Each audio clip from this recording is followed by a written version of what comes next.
We're going to have Dr. Frank Chuang talk to you guys about biophotonics and cancer medicine. Okay, should be a very interesting topic and relevant to what some of you guys are doing for your term. Okay, so hello again.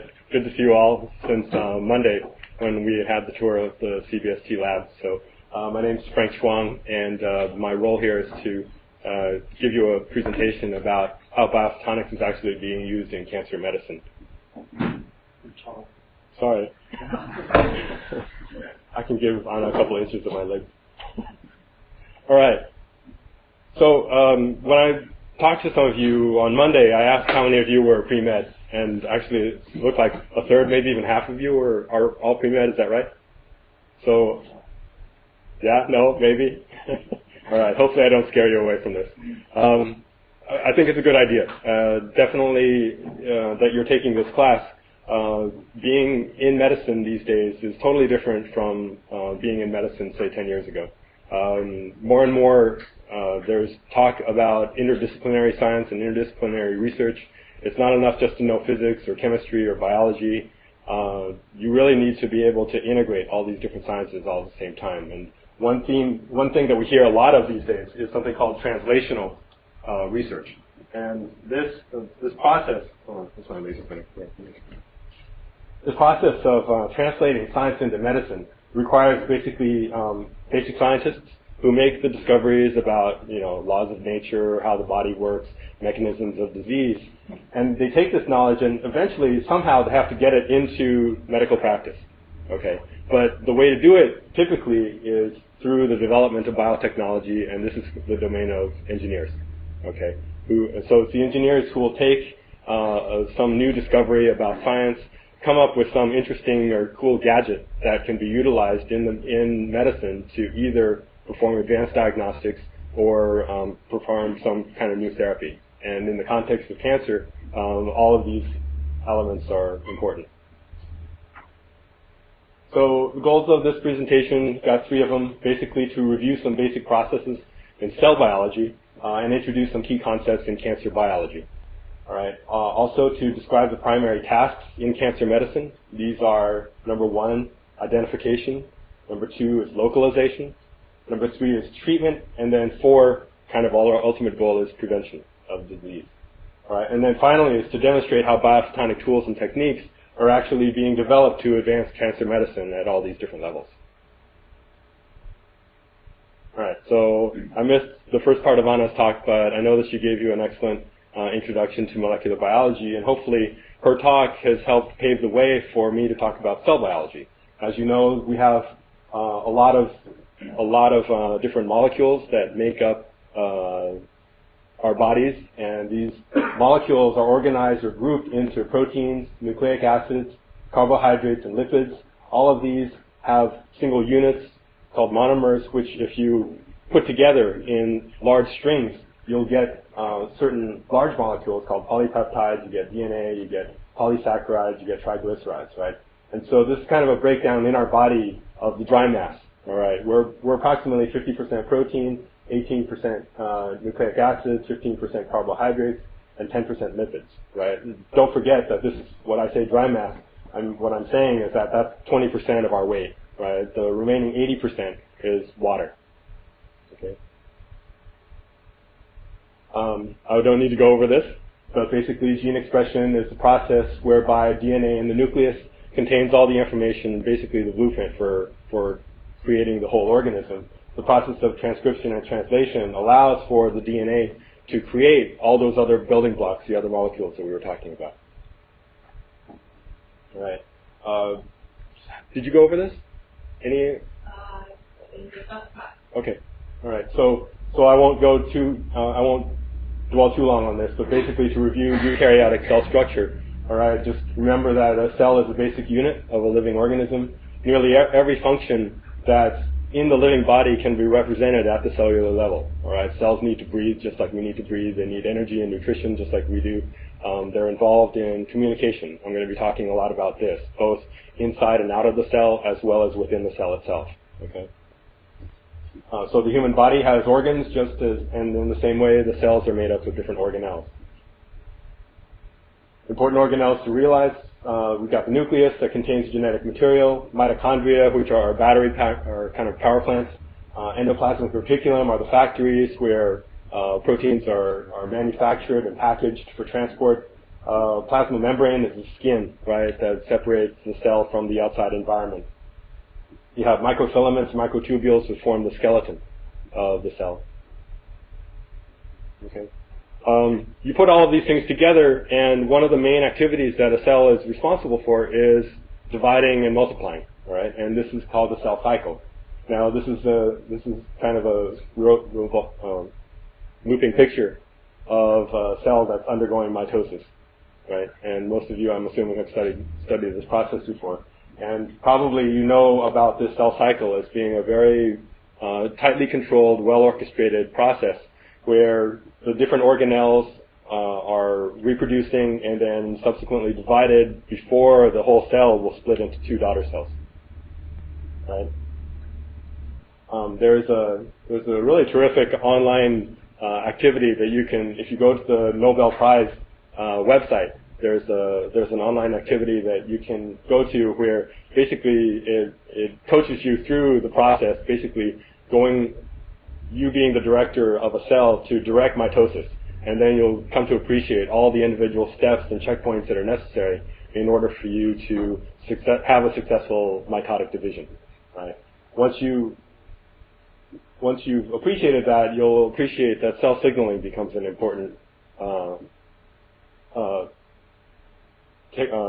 process that is required. And so cell signaling is the process of combining both internal and external communication in order to carry out many complex activities. All right. Cell signals can be carried out either through chemical processes or electrical processes. An example of chemical would be hormones in the body, right? So hormones travel from your brain to other parts of your body, and it's those molecules that will signal to the cell to do something, right? When I talk about electrical signals, mainly I'm talking about the nervous system. All right, nerves will conduct electrical pulses throughout the length of the fiber and then transmit signals going from your eye to your brain. The overall activity of a cell is determined by kind of the sum or the integral of all the individual signals that it's receiving. And so you can imagine the cell being a very large machine that's just getting messages from all different directions. And what the cell decides to do depends on kind of the overall aggregate of all the individual contributions of the signals. So some signals are telling it to go, other ones are telling it to stop. What the cell does in the end is kind of the average of what all these different signals are telling it to do. Right.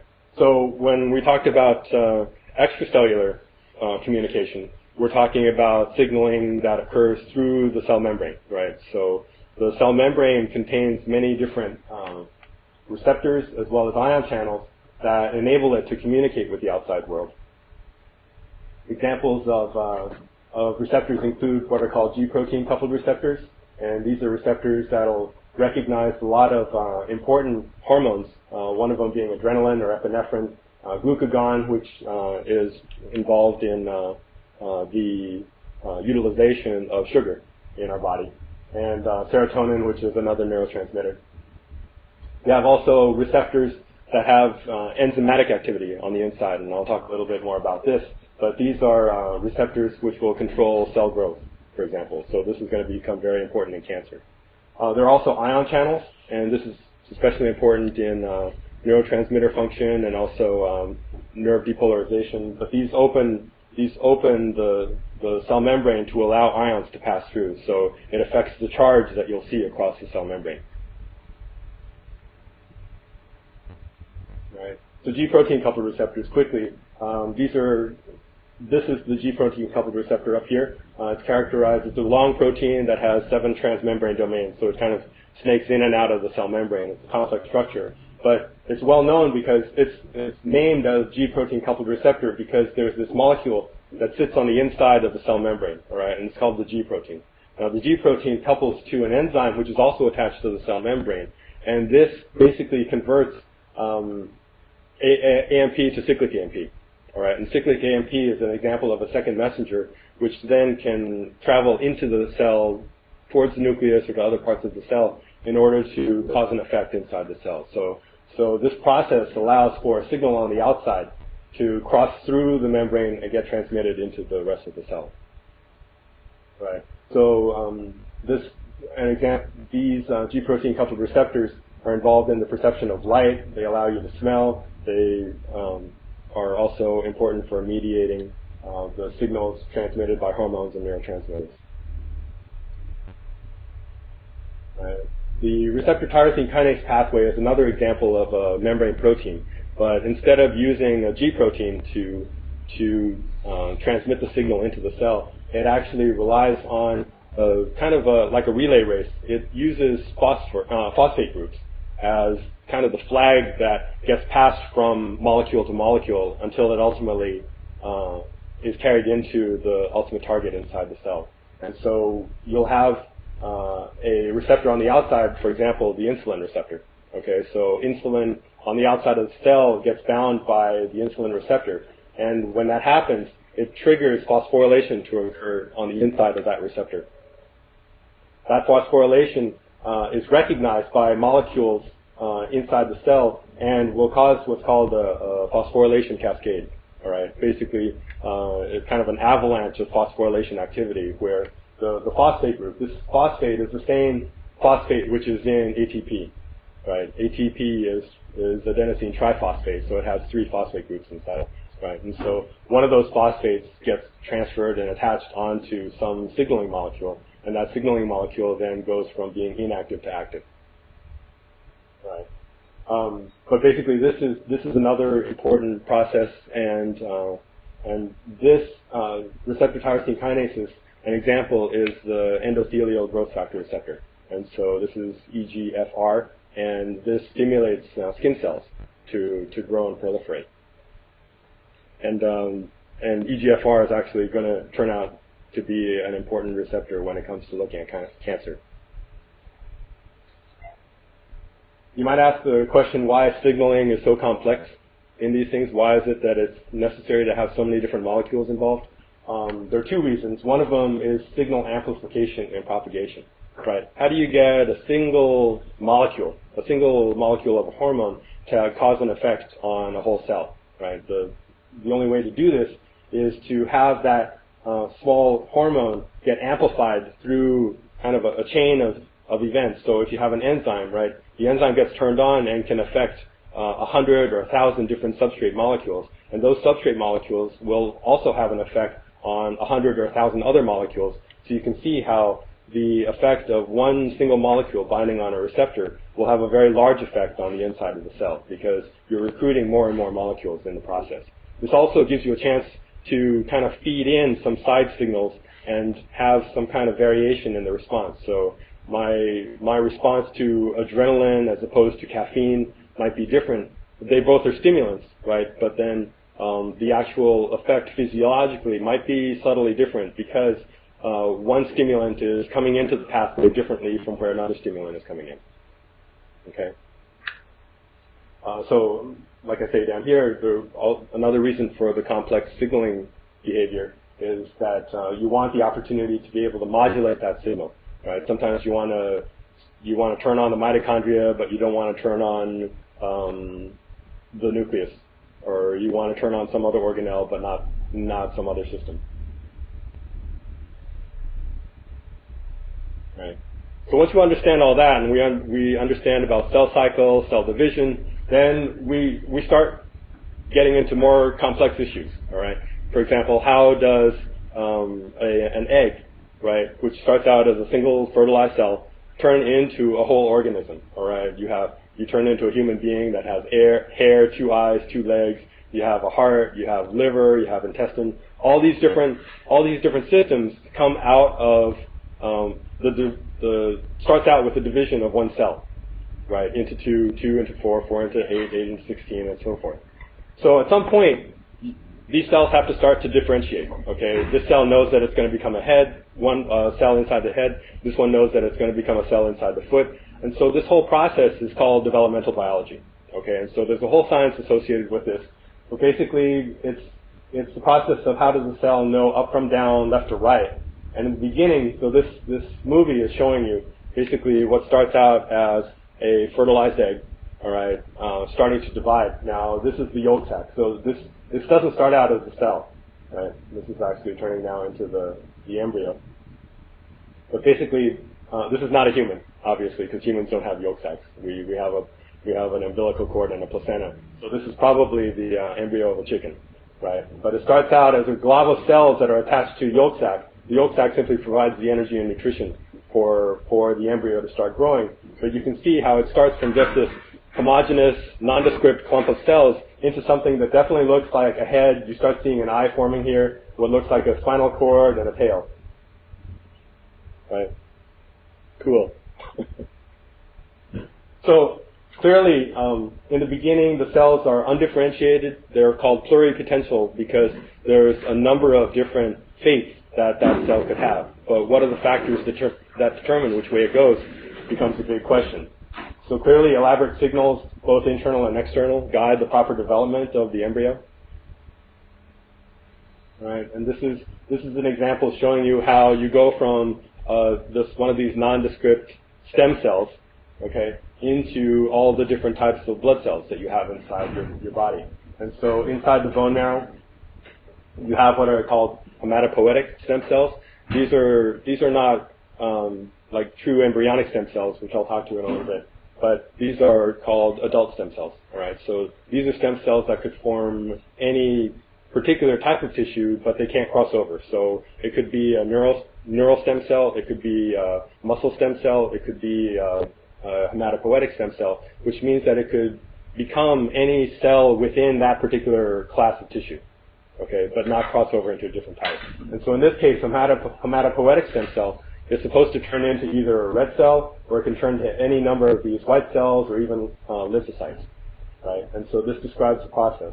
Normally what happens when a cell divides is that every time a cell divides, it moves down one of these paths. All right, so the daughter cells are never quite identical to the parent cell.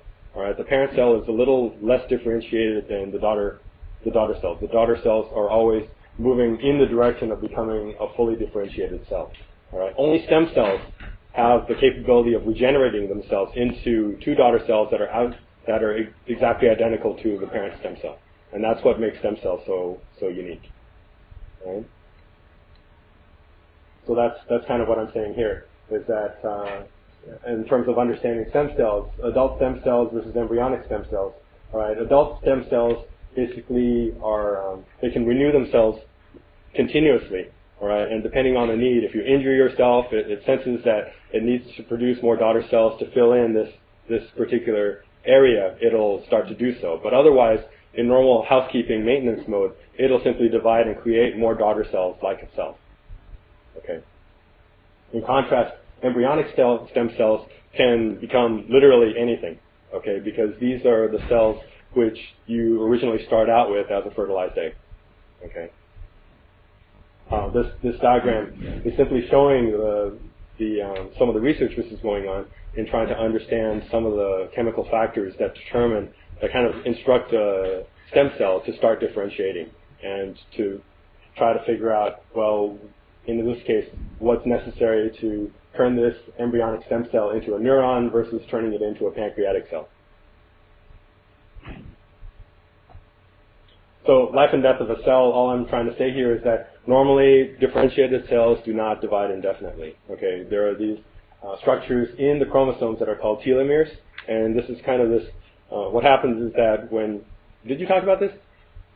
Okay, so in the process of DNA replication, all right, you have a machinery that's responsible for reproducing a strand of DNA, and that machinery basically needs pavement in order to run along the track. And so when it reaches the end, if it can't reproduce the very, very end of a chromosome unless it has a little extra space to move, all right, and that extra space is the telomere. Okay, so the telomere gives it room to reproduce the DNA all the way up to the very end of the important coding regions. All right, and what happens is that the telomere gets shorter and shorter after each replication process. All right, so a cell can only undergo mitosis a certain number of times before it stops dividing again, because there's simply no way that it can reproduce the chromosome all the way up to the very end. All right, So this is kind of a new area of research, but people are trying to understand, well, maybe if I lengthen the telomere, I can get the cells to reproduce for a longer period of time. So people are kind of trying to find the secret to eternal life by being able to get these cells to live forever. Okay. But there's another process.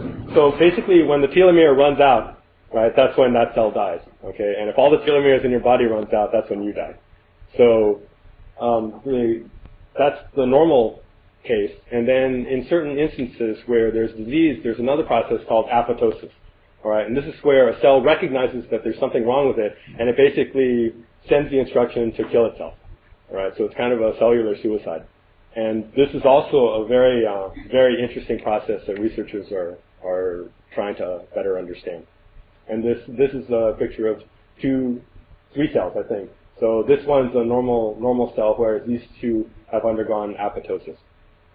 All right, and so they basically kind of destroyed themselves, and you can see that they've lost all sort of form and function.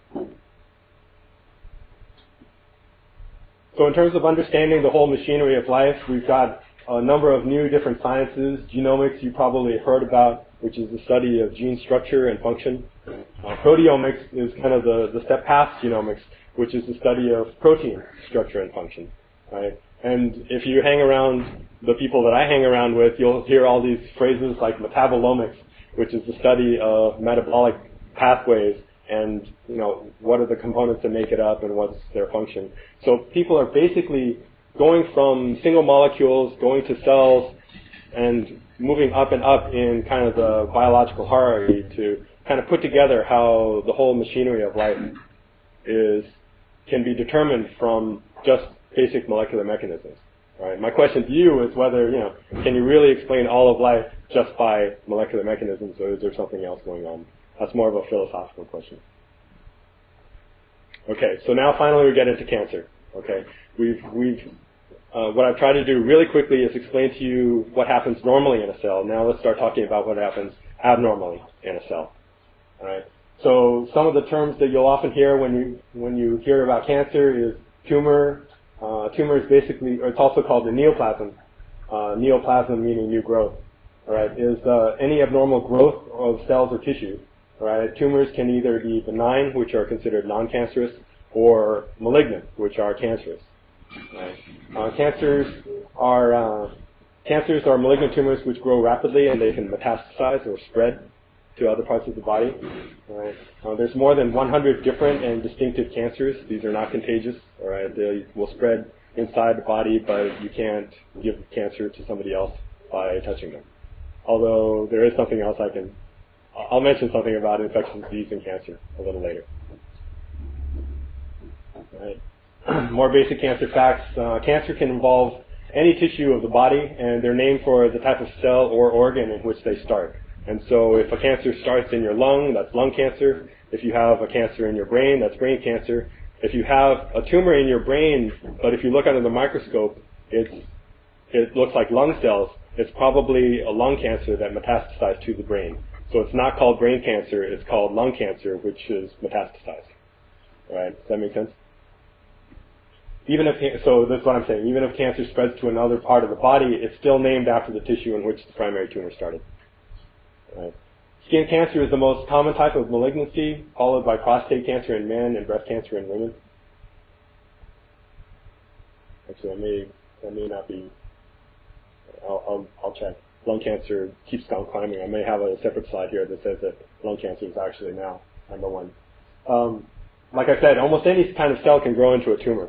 All right, it doesn't have to be cancer. So there's something called a teratoma, and this was something in medical school that everybody got really grossed out and fascinated with. But basically, what these are actually tumors of germ cells, of stem cells. Okay, and what happens is that these are slow-growing tumors, but because they start out as stem cells, the individual cells within that tumor can differentiate into all these different things. And so you can pop out this lump of tissue that's got teeth and hair. It's got, if you look under the microscope, it's got It's got respiratory epithelium. It's got nervous tissue. It's got, characteristics of the stomach and the brain and the eye all at the same time. All right, it's incredible. But this is what happens when stem cells go haywire. All right. They're also called dermoid cysts. All right, some facts about cancer. So different cancers are associated with different mortality rates. Just because a cancer is very prevalent doesn't mean that everybody dies from it. Skin cancer being an example. All right, it actually is the most prevalent form of cancer, but many forms of skin cancer are curable. Lung cancer is actually the leading cause of death in the United States. All right, cancer is Latin for crab, can be also called a malignancy or malignant tumor or neoplasm. Okay, causes of cancer. All right, so I really quickly apologize. Went through the machinery, the mechanisms that regulate cell growth.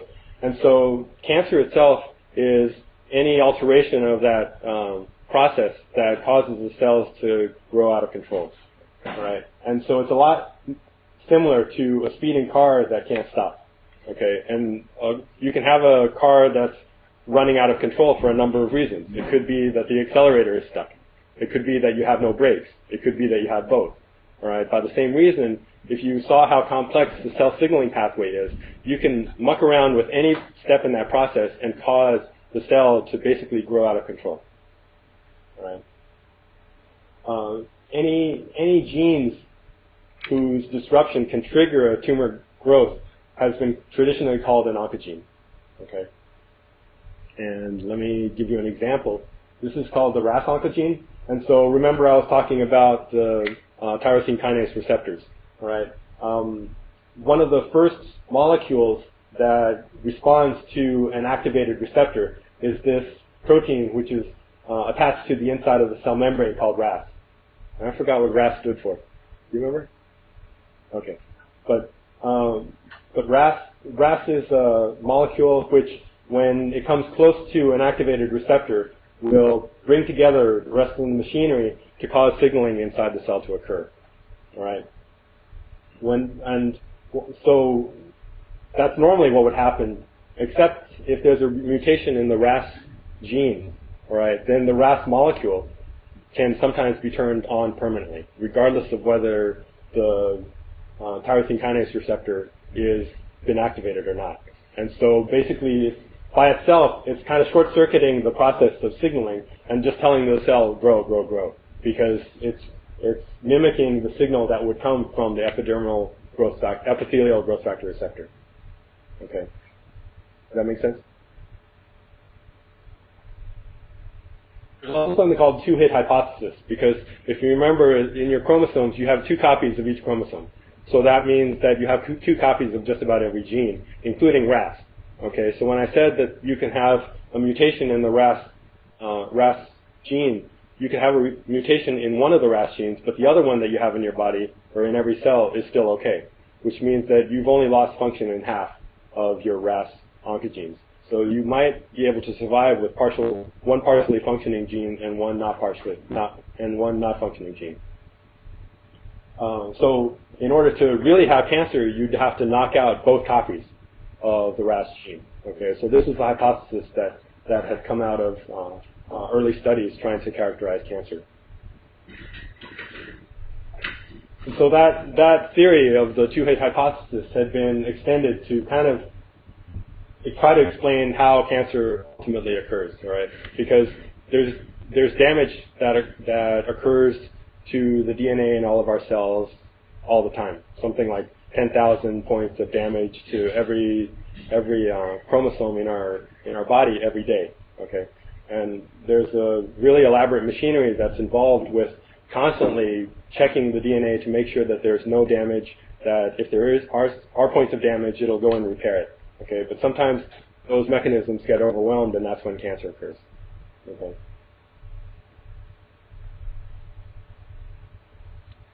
In terms of characterizing cancers usually characterized by the type and the stage. All right. You can have a cancer which is well differentiated or poorly differentiated. An example of a well differentiated tumor or a poorly differentiated tumor would have been, say, a tumor of like an early stem cell. All right, where you can't tell what it is. It could have been lung. It could be brain. It's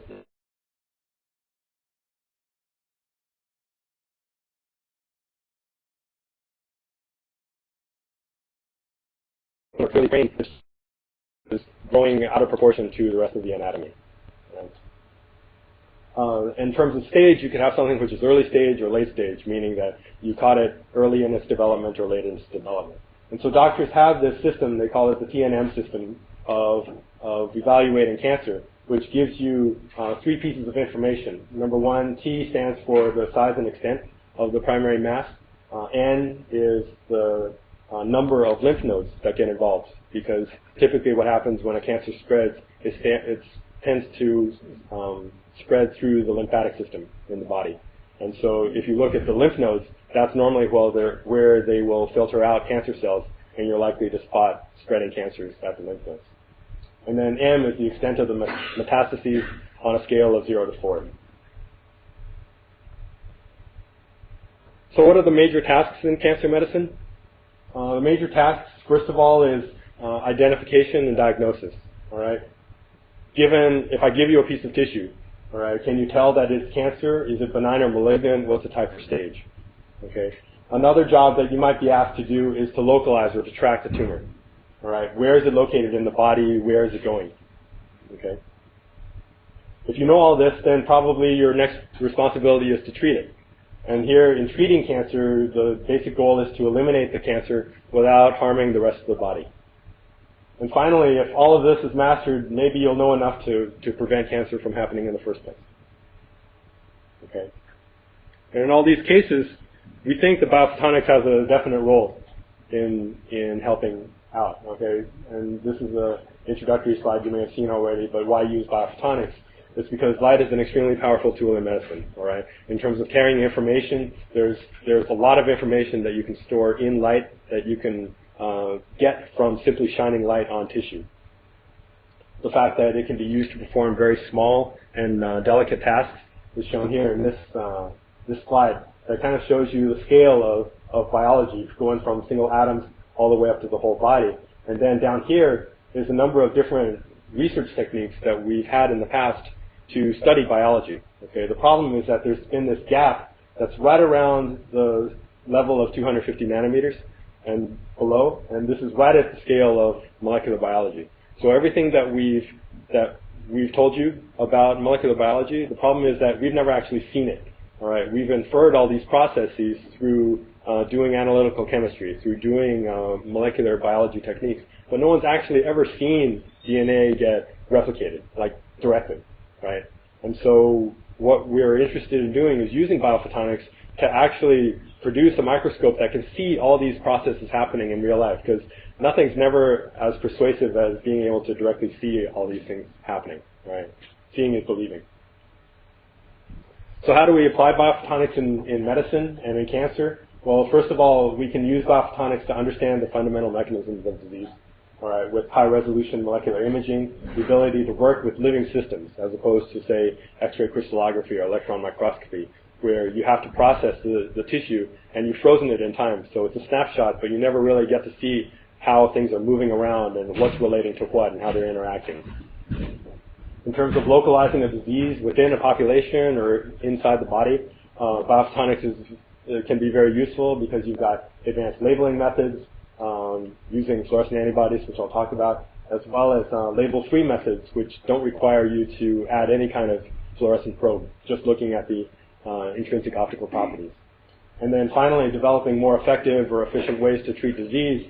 I'm going to show you a couple of techniques where we're using either fiber optics or something called photodynamic therapy to actually treat cancer. So let's hit diagnosis first. So conventionally, how do we diagnose cancer? Well, a doctor would have to do a physical exam and then look for certain signs and symptoms. Okay. So it could be that somebody feels a lump or they have a pain in their body. All right. There could be fever, fatigue, some unexplained weight gain or weight loss. All right. Or there could be some alteration in their metabolism. All right. Typically, if a doctor sees all this, they might request that they do some kind of imaging using X-rays or CAT scans or MRIs. And then there are certain features that you'll see on a picture, something that looks like bone, but there's no bone in the body that should be there, so it may be actually calcium that's deposited inside a tumor. Right? So there are certain signs that you can get by medical imaging that would suggest that something is a tumor. right? But the gold standard ultimately is to go in there, open the body up, get a piece of that tissue out, and analyze it under the microscope, all right? And so direct microscopic examination has been the key. But are there ways that we can improve on these methods? Take a look at SmartProbe, a new device that could change the way breast cancer is detected. At Lawrence Livermore National Lab, researchers are designing and fabricating this diagnostic needle in conjunction with Bioluminate Corporation in San Carlos, California. At a press conference in January, researchers demonstrated this SmartProbe. In the time it takes to give a routine blood test, physicians will be able to tell their patients whether or not a suspected lump or tumor is cancerous. But in very simple terms, SmartProbe is a device that will measure the optical properties and electrical properties of tissue. And we can use that to try to determine the tissue state and type. And what it's going to replace is a conventional core biopsy, which is this size, with a very, very small device that's this size. Clinical trials of SmartProbe should begin this spring, and the device could be in the hands of physicians within a few years. Right now in this country, about 1.2 million women per year have breast biopsies, and about 75 to 80% of those biopsies are benign. And so the work that we're doing here at Bioluminate at Lawrence Livermore is to try to lower that number of negative biopsies. SmartProbe utilizes technology originally developed for the lab's nuclear weapons programs. Along with breast cancer detection, SmartProbe could someday be used to detect prostate, lung, colon, cervical, and brain cancers. Okay, so that was a little news feature that was describing a technology that we were working on a couple of years ago. The rationale for developing that kind of technology was that in breast cancer in particular, a lot of women will detect lumps in their breast and get it examined, and then the doctor will say, well, I have to biopsy it. Okay, and in terms of a surgical biopsy involves actually doing surgery to cut out that lump and then getting it inspected. Now, this involves a great deal of physical and emotional trauma because it takes about a month to get the results. And what the doctor there was saying was that over 80% of these biopsies end up being negative. All right, so it's a lot of worrying over nothing. So it would be great if we could develop some kind of instrument that, I mean, sure, it's painful to have a needle stuck in the breast, I'm sure, but would you rather have that, or would you rather have somebody go in with an ice cream scoop and take out a lump of tissue? So I think most people would prefer to have it assessed inside the breast rather than to have a portion of the tissue removed. And so the goal here was to develop a probe that would look at both the optical properties as well as electrical properties of the tissue within that lump to see whether or not it was malignant or benign. Okay, it was a great idea, except that it's been what, 2-3 years since that news report came out, and we didn't get anywhere. And the reason for that is because diagnosing cancer is actually extremely difficult. All right, if I were to show you, these are 3 different microscopic views of tissue. This is cervical tissue, all right, and showed you the different sorts of pathologies that can happen in the tissue. I mean, you'd be hard pressed to figure out, okay, what's the difference between this kind of tissue, this kind of tissue, and this kind of tissue, all right, without some. And remember, these are actually stained, so you can see the nucleus inside them, right? If these were unstained tissue slices, they would look like wax paper or something extremely kind of bland and not kind of featureless. And so the problem that we had with the SmartProbe technology is that there were all these different intermediate conditions, all right, things that weren't necessarily disease, but it wasn't healthy either. And so how could the SmartProbe actually distinguish between all these different kind of gray levels between healthy and disease? All right, and this is actually a section of a portion of the cervix taken out to show you the tumor is actually down here, and the rest of the cervix is normal. So this is actually from a different presentation that I gave, but these are looking at different methods of biodetection. I'm going to rip through this really quickly, but basically direct staining and microscopy has always been the way that we characterize tissues and cells to see whether or not they're cancerous. the advantage is that, number one, it's the method that we're most comfortable and familiar with, and so it's our laboratory gold standard. The disadvantage here is that it takes time to get these results, and it requires the expertise of the individual microscopist or pathologist to recognize the problem. There are more modern methods of biodetection. These include PCR and DNA fingerprinting, depending on whether or not you know what gene to look for. And also something called immunofluorescence, which I'll talk about really quickly. Immunofluorescence the general problem here is how do you detect disease inside the body just as the disease is getting started, okay? And it's a lot analogous to playing that game Find Waldo, where, at a carnival, Waldo might be dressed in some red and white stripes, but at a carnival, how do you spot him right away, okay? And this was a figure just to show you that, there are a lot of people in there, a lot of people who could look like Waldo, but they're not. And you could, even presumably, if you did staining, right, which is what you're doing with those tissues, you might paint Waldo purple, right? And so what are the odds of finding a purple person inside a carnival? Not likely, but still, in a picture where you've got all this color going on, it's still not easy to spot. So ideally, you want to make him glow in the dark, right? Because glowing in the dark is really easy to spot from a control tower. But the problem is, how do you get Waldo to glow in the dark, right? If you were to use some kind of glow in the dark paint, you'd have to grab Waldo, paint him first, and then throw him back out into the carnival, which is kind of like, vacuuming the floor, and then you got that dust bunny that won't come up. You pick it up, you throw it back down, and then you vacuum it again, right? Instead of putting it in the wastebasket. And so here, in terms of trying to find cancer, right, it's the same thing, right? You can't first identify the cancer and label it, and then say, aha, I can use microscopy and see it, right? You need for that stain to automatically go to the cancer and to nothing else. So what are the tools that we have? Well, it turns out that fluorescent antibodies is the key. And so fluorescent antibodies uses both light and biology at the same time. What you're doing is you're using antibodies that are purified from the body. And these are antibodies that might recognize a cancerous cell or some other cell. And if you were to tag these to a fluorescent molecule, then basically these antibodies will automatically stick to the cancerous cell and not to other cells. And so this allows you to spot yes or no, are there cancerous cells in your slide. Right.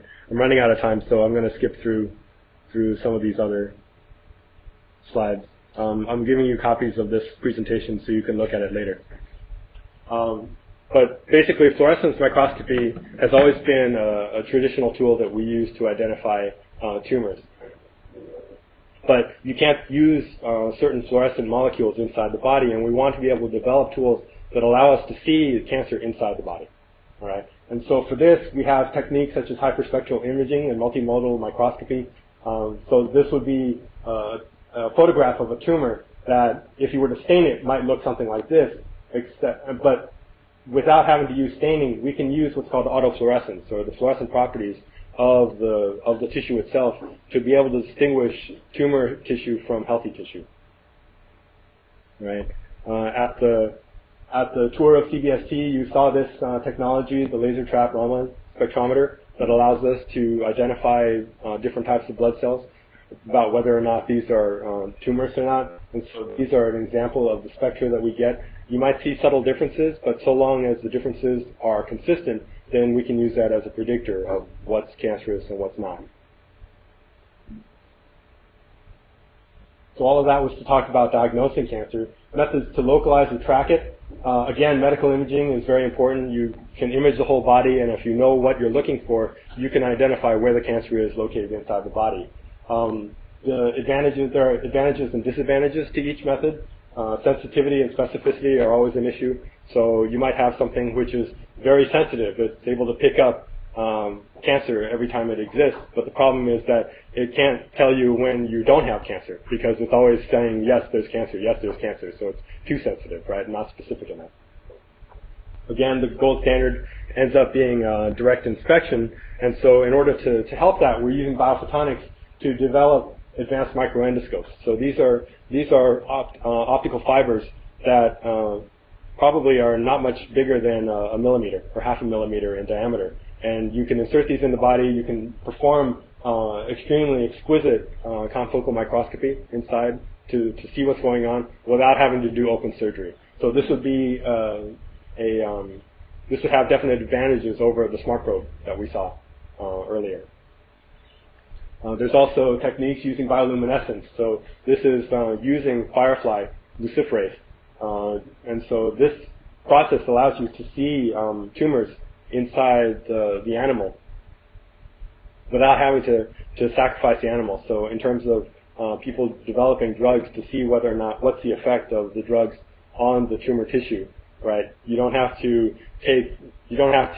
treat many animals and then sacrifice them at different time points to see kind of what's the progression of the tumor over time. But rather, you can just follow the growth of the tumor in just one animal. Okay. In terms of treatment, we have conventional treatments, which are surgery, radiation, chemotherapy. All right, there are advantages and disadvantages to all of them. Surgery is direct, but it's very drastic. You can't necessarily treat all metastases this way with surgery. Radiation is good in that it's non-invasive, but it ends up harming a lot of healthy tissue along the way. And again, you can't use it to treat all metastases. Chemotherapy is good in the sense that you can treat, metastases, but the problem is that not all tumors respond to chemotherapy. And then there's another newer technique called immunotherapy, which I'm not going to get into. In terms of biophotonics, what can we do? Well, there's a technique called photodynamic therapy, or PDT. All right? And so this is a technique where it's kind of a controlled chemotherapy. Suppose you have a tumor in your neck that you want to treat with chemotherapy, but if I inject you with chemotherapeutic drug, your hair falls out, your gums start to bleed, you get all these different side effects. And so one trick is to develop a drug which is inactive until it gets activated with light.